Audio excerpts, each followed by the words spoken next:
नमस्कार दर्शक बंधु जय जगन्नाथ मु डाकसेवक दिव्य आपण मानक स्वागत जनाऊँगी आज आउ एक नुआ भिडियो को। दर्शक बंधु आज भिडियो माध्यम आलोचना करवा पोस्ट ऑफिस रे काम करुवा जीडीएस भाई एवं भौणी माने जहाँकि आपण माने ग्रामीण डाकसेवक नाम रे जानी थांती। तेबे अष्टम वेतन कमिशन अनुसार सेमानंकर दरमा बढ़िबो कि नाही, अष्टम वेतन आयोग रे सेमानंकु इनक्लूड करा जिवो कि नाही, जदि इनक्लूड करा जिवो केते टंका वृद्धि पाइबो, सप्तम वेतन कमिशन रे केते टंका वृद्धि पाइतिला, ता पूर्वरु जीडीएस मानकर दरमा केते थिला। आजिरो एही वीडियो माध्यम रे डिटेल्स आलोचना करिबा। तेबे मोर एही वीडियोटी जदि आपण मानकु भल लागियो गोटे लाइक करिवे, अन्य मानकु शेयर करिवे, चैनल को प्रथम थर पई विजिट करथले चैनल को सब्सक्राइब करी पाखरे थिबा नोटिफिकेशन बटन टी ऑन कर देबे। तेबे देखंतु सरकार देशर समस्त केंद्र कर्मचारी तथा पेंशन भोगी मानक पई अष्टम वेतन आयोग को सुपारिश कर सारी। इतिमध्य अष्टम वेतन आयोग एक कमिटी गठन हो सारी। तेबे ही अष्टम वेतन समस्त कार्यप्रणाली द्रुतगति भाव में चली। तेबे एक वर्षरु 18 मास मध्य सरकार को रिपोर्ट प्रदान करेंगे अष्टम वेतन आयोग कमिटी। दरमा केते रहिबो, फिटमेंट फैक्टर केते रहिबो, सब स्थिर हेबो। तेबे यह मध्य बड़ खबर आसी अष्टम वेतन आयोग रे पोस्टाल डिपार्टमेंट रो जो जीडीएस कर्मचारी मानकु नहीं। तेबे ही पोस्टाल डिपार्टमेंट रे काम करथुवा जीडीएस कर्मचारी हेले पोस्टाल डिपार्टमेंट रो मेरुदंड। तेबे सेमानकर दरमा वृद्धि हेबो कि नाही सेमाने मध्य द्वंद्व रहिचंती, कारण सप्तम वेतन कमिशन रे मध्य सेमानकु इनक्लूड करा जाय नथिला। सेमानक पई 2018 मसिया रे स्वतंत्र भाव में एक कमिटी गठन करा जाय एक टीआरसी लेवलटी को चेंज करा जायथिला, जोंथिरे दरमाटी आपण मानकर डबल होई जायथिला। तेबे अष्टम वेतन कमिशन एबे लागू न हेले मध्य 2027 किंबा 2028 आपण मानकर लागू हेबा पई होई जाय पारे, किंतु पिछला भाव में 2026 जनवरी 1 भाव समस्त को दरमाटी मिलिबो। तेबे एथिरे केंद्र सरकार समस्त कर्मचारी एवं पेंशन भोगी माने उपकृत हेबे। तेबे एही पोस्टाल विभाग रे काम करथुवा जीडीएस मानको कोन एथिरे इनक्लूड करा जिवो। तेबे आज जहा कि रिपोर्ट आसीची केंद्र सरकार तरफ स्पष्ट भाव में एही पोस्टाल विभाग रो जीडीएस मानको 8 पे कमिशन रे इनक्लूड करा जिवो नाही। तेबे जदि 8 पे कमिशन रे जीडीएस मानको इनक्लूड करा जिवो नाही, सेमानकर कोन दरमा बढ़िबो नाही। तेबे देखंतु 8 पे कमिशन लागू हेले आपण मानको पई मध्ये खुशीर खबर, आपण मानकर मध्ये दरमा बढ़िबो। तेबे एति पई आपण मानकर एक स्वतंत्र कमिटी पोस्टाल डिपार्टमेंट तरफ गठन हेबो। आपण मानकर वर्किंग आवर, आपण मानकर वेजेस ऑफ ड्यूटी ए सब को विचार करी आपण मानक पई एक टीआरसी लेवलटी पुणी थरे चेंज करा जिवो, जोंथिरे आपण मानकर बेसिक टी को पुणी चेंज करा जिवो। आपण माने जानिथिबे 2018 पूर्वरु बीपीएम माने पाउथले 6000 टंका एवं एबीपीएम माने पाउथले 4000 टंका। जेतेबेले सप्तम वेतन कमिशन टी लागू हैला एवं एथिरे जीडीएस मानकु इनक्लूड करा न गला, तेबे 2018 मसिया रे सारा देश रे आंदोलन होइतिला। सही समय जीडीएस मानक पई एक कमिटी गठन करा जायतिला। सेही कमिटी गठन अनुसार सरकार विचार करले जे एमानकर एक टीआरसी लेवलटी फिक्स करा जाऊ। तेबे सही अनुसार आपण मानकर दरमाटी डबल होइतिला।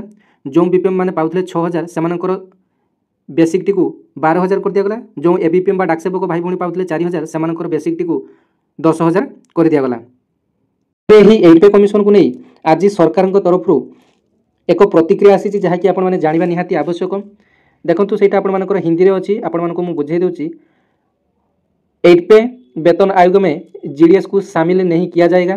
केंद्र सरकार ने स्पष्ट कर दिया है कि ग्रामीण डाक सेवक जीडीएस को 8 पे केंद्रीय वेतन आयोग 8 सेंट्रल पे कमीशन सीपीसी में शामिल नहीं किया जाएगा। सरकार की आधिकारिक नीति के अनुसार जीडीएस कर्मचारी नियमित सरकारी सेवा का हिस्सा नहीं माना जाता है। इसी कारण उनके वेतन और सेवा शर्त केंद्रीय वेतन आयोग के दायरे में नहीं आते हैं। तबे देखंतु एठार जदि डिटेल्स बुझिबा सरकारଙ୍କର आधिकारिक नीति अनुसार जीडीएस कर्मचारी माने नियमित सरकारी सेवार अंश भाव में गणा जाती नहीं। एही कारणरू सेमानଙ୍କର दरमा सेवा शर्तावली केंद्रीय वेतन आयोगर परिसरभुक्त हुए नहीं। तेबे डाक विभाग डिपार्टमेंट ऑफ पोस्ट घोषणा करिछि जे जीडीएस कर्मचारी मानकर वेतन एवं सेवा शर्तावली समीक्षा पई परे एक स्वतंत्र एक सदस्य कमिटी वन मैन कमिटी गठन करा जिवो। एही कमिटी जीडीएस कर्मचारी मानकर दरमा ढांचा भत्ता कार्य परिस्थिति एवं अन्यान्य सुविधा उपरे सुपारिश देबो। तेबे समस्त जीडीएस भाई भौणी मानक पई बेसी खुशी खबर न हेतले मध्य आपण मानक पई अल्प खुशी खबर, जेहेतु आपण मानक मध्य एथिरे दरमाटी बढ़िबो। ଏହି ନିଷ୍ପତ୍ତି ଯୋଗୁଁ ଡାକ ବିଭାଗର ଲକ୍ଷ ଲକ୍ଷ ଜିଡିଏସ୍ କର୍ମଚାରୀମାନଙ୍କର ମଧ୍ୟରେ ନିରାଶା ଏବଂ ଅସନ୍ତୋଷ ଦେଖାଦେଇଛି। କାରଣ ସେମାନେ ଦୀର୍ଘ ଦିନରୁ ଦାବି କରି ଆସୁଛନ୍ତି ଯେ ସେମାନଙ୍କୁ ମଧ୍ୟ ନିୟମିତ କର୍ମଚାରୀଙ୍କ ଭଳି ବେତନ ଆୟୋଗ ଅଧୀନରେ ସମାନ ଲାଭ ଏବଂ ବେତନମାନ ମିଳିବା ଉଚିତ। ତେବେ ଡାକ କର୍ମଚାରୀ ସଂଗଠନଗୁଡ଼ିକର କହିବା କଥା ଯେ ଜିଡିଏସ୍ ଦେଶର ଗ୍ରାମୀଣ ଡାକ ନେଟୱାର୍କର ମେରୁଦଣ୍ଡ, ସେମାନଙ୍କୁ ଅଣଦେଖା କରିବା ସମାନ କାର୍ଯ୍ୟ ସମାନ ବେତନ ଭାବରେ ବିରୁଦ୍ଧରେ ଯାଉଛି। ତେବେ ବର୍ତ୍ତମାନ ସମସ୍ତଙ୍କର ନଜର ଆଗାମୀ ଏକ ସଦସ୍ୟ କମିଟି ଉପରେ ରହିଛି। ଏହି କମିଟି ଜିଡିଏସ୍ କର୍ମଚାରୀମାନଙ୍କର ଭବିଷ୍ୟତ ଏବଂ ସେମାନଙ୍କର ବେତନ ସୁଧାର ନେଇ କେତେ ପ୍ରଭାବଶାଳୀ ସୁପାରିଶ କରୁଛି ତାହା ଦେଖିବା ପାଇଁ ଗୁରୁତ୍ୱପୂର୍ଣ୍ଣ ରହିଲା। ଜାଣିଥିବେ ଯେ ପ୍ରତ୍ୟେକ ଲେବୁଲରେ ଆପଣମାନଙ୍କର ଟିଆର୍ସି ଲେବୁଲ 1 ଏବଂ ଲେବୁଲ 2 ଆପଣମାନଙ୍କର ରହିଛି। ବିପିଏମ୍ରେ ଆପଣମାନଙ୍କର ଲେବୁଲ 1 ଏବଂ ଲେବୁଲ 2 ରହିଛି। ଏବିପିଏମ୍ ଏବଂ ଡାକ ସେବକରେ ମଧ୍ୟ ଆପଣମାନଙ୍କର ଲେବୁଲ 1 ଏବଂ ଲେବୁଲ 2 ପୋଷ୍ଟ ରହିଛି। ତେବେ ଯଦି 4 ଘଣ୍ଟା କାମ କରୁଥିବେ ତେବେ ଆପଣମାନଙ୍କର ଲେବୁଲ 1, ଯଦି ଆପଣମାନେ 5 ଘଣ୍ଟା କାମ କରୁଥିବେ ତେବେ ଆପଣମାନଙ୍କର ଲେବୁଲ 2 ପୋଷ୍ଟ। ପୂର୍ବରୁ ଯେଉଁ ବୃଦ୍ଧ ବୟସ୍କ ଜିଡିଏସ୍ ବିପିଏମ୍ ହୁଅନ୍ତୁ କିମ୍ବା ଏବିପିଏମ୍ ମାନେ ରହିଛନ୍ତି ସେମାନଙ୍କର ସମସ୍ତଙ୍କର ପ୍ରାୟତଃ ଟିଆର୍ସି ଲେବୁଲ 2 ଅର୍ଥାତ୍ ବିପିଏମ୍ ଯଦି ହୋଇଥିବେ ସେମାନଙ୍କର ଟିଆର୍ସି ଏଟି 14,500 ଥିଲା ଏବଂ ଯଦି ସେମାନେ ଏବିପିଏମ୍ ଥିବେ ତେବେ ସେମାନଙ୍କର ଟିଆର୍ସି ଲେବୁଲଟି 12,000 ଟଙ୍କା ଥିଲା। କିନ୍ତୁ ଏବେ ଯେଉଁ ଫ୍ରେସର ପିଲାମାନେ ନିଯୁକ୍ତି ପାଉଛନ୍ତି ସେମାନଙ୍କର ଟିଆର୍ସି ବିପିଏମ୍ ମାନଙ୍କର 12,000 ରହିଛି, ଏବିପିଏମ୍ ମାନଙ୍କର 10,000 ରହିଛି। ତେବେ ଦେଖନ୍ତୁ 2017 ପୂର୍ବରୁ ବିପିଏମ୍ କେତେ ଟଙ୍କା ପାଉଥିଲେ, ଏବିପିଏମ୍ କେତେ ଟଙ୍କା ପାଉଥିଲେ। ତେବେ ଦେଖନ୍ତୁ 2017 ପୂର୍ବରୁ ବିପିଏମ୍ ଯେଉଁମାନେ କି ଟିଆର୍ସି ଲେବୁଲ 1ରେ ଥିଲେ ସେମାନେ 2,775 ଟଙ୍କା ପାଉଥିଲେ, ଯେଉଁମାନେ କି ଟିଆର୍ସି ଲେବୁଲ 2ରେ ଥିଲେ 4,220 ଟଙ୍କା ପାଉଥିଲେ। ଯେଉଁମାନେ କି ଏବିପିଏମ୍ରେ ଥିଲେ ସେମାନେ ପାଉଥିଲେ 2,660 ଟଙ୍କା, ଯେଉଁମାନେ କି ଲେବୁଲ 2ରେ ଥିଲେ 3,660 ଟଙ୍କା ପାଉଥିଲେ। ଏବଂ 2018 ପରେ ସପ୍ତମ ବେତନ ଆୟୋଗ ଅନୁସାରେ ଏକ କମିଟି ଗଠନ କରାଗଲା। ସେ କମିଟି ଅନୁସାରେ ସେମାନଙ୍କର ଦରମାଟି ଡବଲ କରାଗଲା। ତେବେ ଦେଖନ୍ତୁ 2018 ପୂର୍ବରୁ ଜିଡିଏସ୍ ବେତନ ବିବରଣୀ ସଂରଚନା 6th ପେ ପୂର୍ବ ଟିଆର୍ସି ସଂରଚନାରେ 2018 ପୂର୍ବରୁ ଜିଡିଏସ୍ ବେତନକୁ TRC time related community allowance ଭାବରେ ଦିଆଯାଉଥିଲା।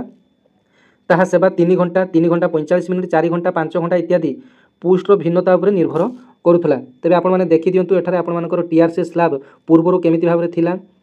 2,745ରୁ ଆରମ୍ଭ ହେଉଥିଲା, ଆପଣମାନଙ୍କର 4,245 ଟଙ୍କା 3 ଘଣ୍ଟା ୱାର୍କ ପାଇଁ ଆପଣମାନଙ୍କର ଥିଲା ବିପିଏମ୍ ମାନଙ୍କର ଦରମା। ସଂକ୍ଷେପରେ କହିବା ପାଇଁ ଗଲେ ବିପିଏମ୍ ମାନଙ୍କ ପାଇଁ ମାସିକ ଟିଆର୍ସି ପାଇଁ 2,775 ଟଙ୍କା ଠାରୁ ଆରମ୍ଭ କରି 6,470 ଟଙ୍କା ପର୍ଯ୍ୟନ୍ତ ବେସିକ୍ ପେଟି ଥିଲା। ଏବିପିଏମ୍ ଏବଂ ଡାକ ସେବକମାନଙ୍କ ପାଇଁ 2,660 ଟଙ୍କାରୁ ଆରମ୍ଭ ହୋଇ 5,180 ଟଙ୍କା ପର୍ଯ୍ୟନ୍ତ ବେସିକ୍ ପେଟି ଥିଲା। ସେବା ଘଣ୍ଟା ଯେତେ ବେଶୀ ବେତନ ସେତେ ବେଶୀ। ସେଥିପାଇଁ 2018 ପୂର୍ବରୁ ଗ୍ରାମୀଣ ଡାକ ସେବକଙ୍କର ବେତନ ବହୁତ କମ୍ ଥିଲା, ଯାହାକୁ 2018ରେ 7th CPCରେ ବୃଦ୍ଧି କରାଯାଇଥିଲା। ତେବେ ଏଥର ମଧ୍ୟ ଆପଣମାନଙ୍କର ଦରମା ବୃଦ୍ଧି ହେବ। ହୁଏତ ବିପିଏମ୍ ମାନଙ୍କର ଆପଣମାନଙ୍କର ଯେହେତୁ ସପ୍ତମ ବେତନ ଆୟୋଗରେ ଡବଲ କରାଯାଇଥିଲା, ଯେଉଁମାନେ କି ବିପିଏମ୍ ମାନେ 6,000 ପାଉଥିଲେ ସେମାନଙ୍କର ବେସିକ୍ ପେଟି 12,000 କରାଯାଇଥିଲା। ଯେଉଁ ଏବିପିଏମ୍ ମାନେ 5,000 ଟଙ୍କା ପାଉଥିଲେ ସେମାନଙ୍କର ବେସିକ୍ ପେଟି 10,000 ଟଙ୍କା କରାଯାଇଥିଲା। ଏବଂ ଦରମା ମଧ୍ୟ ବଢ଼ିବ, ଏହା ହିଁ ଯୁକ୍ତିଯୁକ୍ତ କାରଣ ଆପଣମାନଙ୍କର ସେତେବେଳେ ଡିଏ ଶୂନ ହୋଇଯାଇଥିବ। ତେବେ ଡିଏ ଯଦି ଆପଣମାନଙ୍କର ଶୂନ ହୋଇଯାଇଥିବ କେବଳ ମୂଳ ଦରମା ଆପଣମାନେ ପାଇବେ। ବର୍ତ୍ତମାନ ଆପଣମାନେ ବେସିକ୍ ପେ ଅନୁସାରେ ଏବଂ ଡିଏ ଅନୁସାରେ ଆପଣମାନେ ପାଉଛନ୍ତି। ଯେଉଁ ଫ୍ରେସର ବିପିଏମ୍ କିମ୍ବା ଏବିପିଏମ୍ ହୋଇଥିଲେ ଆପଣମାନେ ପ୍ରାୟତଃ 20,000 ପାଖାପାଖି ପାଉଥିବେ। ତେବେ ଯଦି ଆମେ ସପ୍ତମ ବେତନ ଆୟୋଗର ଜିଡିଏସ୍ ମାନଙ୍କର ଦରମା ବୃଦ୍ଧିକୁ ଦେଖିବା ତେବେ ଡବଲ ହୋଇଥିଲା। ତେବେ ଏଥର ମଧ୍ୟ ଆଶା କରାଯାଇପାରେ ଯେ ଅଷ୍ଟମ ବେତନ ଆୟୋଗରେ ମଧ୍ୟ ଆପଣମାନଙ୍କର ଡବଲ ହେବ, ଅର୍ଥାତ୍ ଯେଉଁମାନଙ୍କର କି ବେସିକ୍ 12,000 ରହିଛି ବର୍ତ୍ତମାନ, ତେବେ ସେମାନଙ୍କର ପ୍ରାୟତଃ 25,000ରୁ 30,000 ଭିତରେ ବେସିକ୍ଟି ସ୍ଥିର କରାଯିବ। ଏବଂ ଯେଉଁମାନେ କି ଏବିପିଏମ୍ ଡାକ ସେବକ ସେମାନଙ୍କର 20,000ରୁ 25,000 ମଧ୍ୟରେ ବେସିକ୍ଟି ଫିକ୍ସ କରାଯିବ। ତେବେ ଏହା ଡିପାର୍ଟମେଣ୍ଟର ଯେଉଁ କମିଟିଟି ଗଠନ କରାଯିବ ତା ଉପରେ ସମ୍ପୂର୍ଣ୍ଣ ନିର୍ଭର କରେ। ସପ୍ତମ ବେତନ କମିଶନ ଆୟୋଗ ଅନୁସାରେ ଡବଲ ହୋଇଥିଲା, ତେବେ ଆଶା କରାଯାଉଛି ଏଥର ମଧ୍ୟ ଡବଲ ହେବ, କାରଣ ଆପଣମାନଙ୍କର ଡିଆର୍ନେସ୍ ଆଲାଉନ୍ସ ସମ୍ପୂର୍ଣ୍ଣ ଜିରୋ ହୋଇଯାଇଥିବ। ତେବେ ଆପଣମାନଙ୍କ ପାଇଁ ଖୁସିର ଖବର ମଧ୍ୟ, ବେଶୀ ନହେଲେ ମଧ୍ୟ ଅଳ୍ପ ଖୁସିର ଖବର ଆପଣମାନଙ୍କ ପାଇଁ ମଧ୍ୟ ଏଥିରେ ଦରମା ବୃଦ୍ଧିର ପ୍ରସ୍ତାବ ମଧ୍ୟ ଆପଣମାନଙ୍କର ରହିଛି। ପୋଷ୍ଟାଲ ଡିପାର୍ଟମେଣ୍ଟରେ କାମ କରୁଥିବା ଜିଡିଏସ୍ ମାନେ ଏକ୍ସଟ୍ରା ଡିପାର୍ଟମେଣ୍ଟ ଅଫିସିଆଲ ଭାବରେ ଗଣା ହୋଇଥାନ୍ତି। ସେହି ଦୃଷ୍ଟି କାରଣରୁ ସେମାନଙ୍କର ନିଯୁକ୍ତିର ସର୍ତ୍ତାବଳୀ ଅନୁସାରେ ସେମାନଙ୍କୁ କେନ୍ଦ୍ର ସରକାରଙ୍କର ବା କେନ୍ଦ୍ର ସରକାରୀ ଆଖ୍ୟା ବା ଦର୍ଜା ଦିଆଯାଇ ନାହିଁ।